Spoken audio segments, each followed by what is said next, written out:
कोकणचा राजा हापूस। सिंधुदुर्गात जाताना महामार्गावर सर्रास वेगवेगळे स्टॉल्स लागलेले दिसतात। तुम्ही इथं थांबता आणि कोकणातला हापूस म्हणून आनंदून जातात, पण इथंच तुम्ही फसता। कोकणचा हापूस घ्यायला जाता, तिथं ना कोकणातला माणूस असतो ना कोकणातला हापूस। इथं असतो कानडी माणूस आणि आंबाही कानडीच।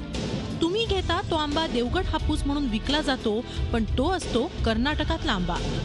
आम्ही कर्नाटकमधून आणतलो आणि हे दुकान लावून विकतलो आणि गिरायकांकडून पण तेच सांगतलो आम्ही काय कर्नाटक हापूस आहे म्हणून।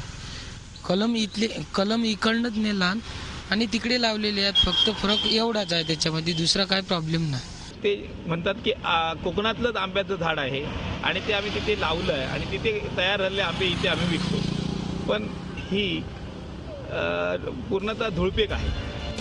दुसरीकडे कोकणात आंब्याचं पीक यावर्षी कमी आल्यानं ही परिस्थिती उद्भवल्याचंही सांगितलं जात आहे। त्यामुळेच इतर राज्यातले आंबे कोकणात देवगडचा हापूस म्हणून विकले जात आहेत। त्यात करून पाऊस कमी असल्यामुळे आंब्याची घळ पण जास्त होते आहे। मोहर आला पण तो नुसतं फुलं राहून गेला आणि क्लायमेटमुळे सगळं वस्तूची हे सगळं बिघडूनच गेलेलं आहे। बागायतींचं विदर्भात वगैरे आत्महत्या करतात, आम्ही आत्महत्या करू शकत नाही।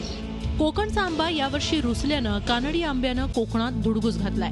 लहरी हवामानाचा फटका बसला आणि कोकणचा आंबा 50%ही हाती आला नाही।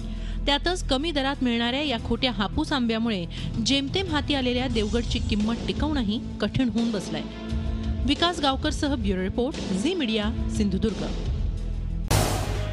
झी 24 तास रहा एक पाऊल पुढे।